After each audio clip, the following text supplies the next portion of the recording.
Vou colocar a vinheta.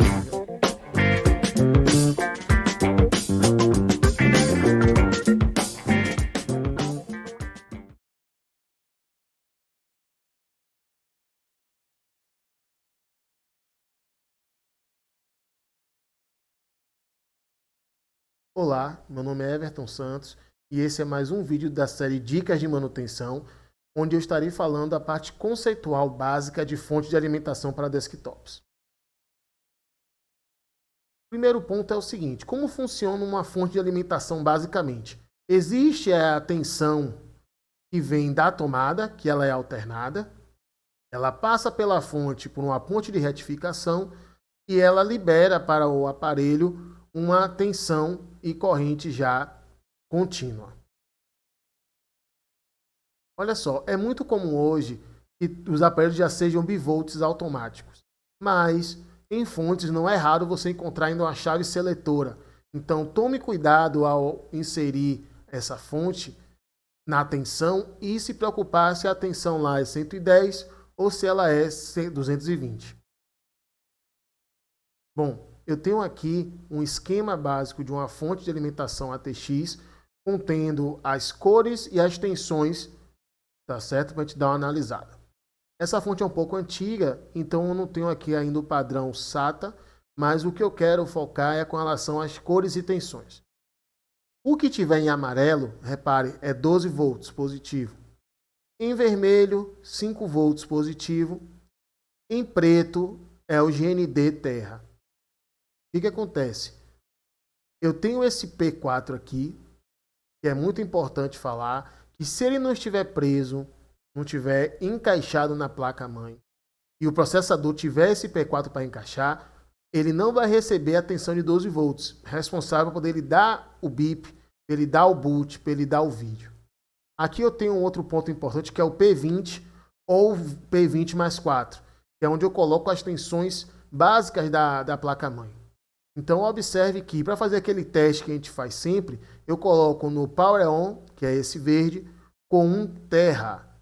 E aí eu faço com que os coolers girem, tá certo? Eu consiga testar se a fonte está boa ou não, mas boa ou não no quesito apenas de girar o cooler.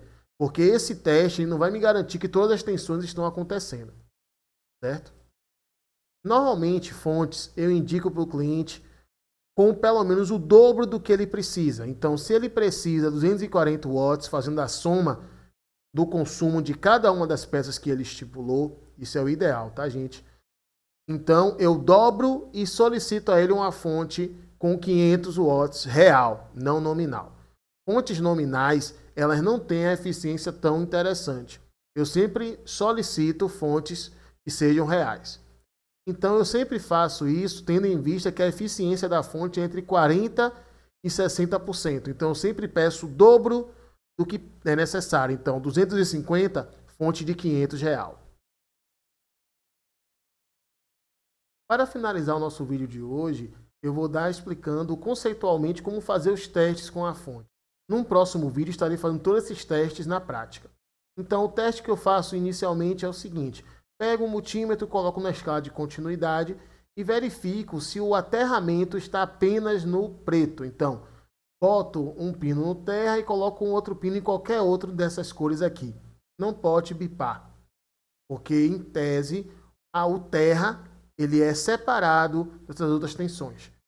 O outro que eu verifico se a tensão de stand-by está ok, que é esse lilás, eu chamo de roxo, mas aqui está como lilás.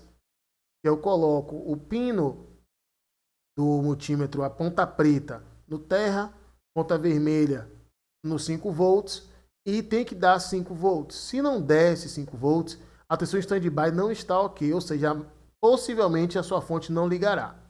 E eu tenho aquele outro teste que nós jampeamos, ou seja, colocamos um condutor do Power On, que é o verde, em qualquer um desses terra que nós encontrarmos na nossa fonte.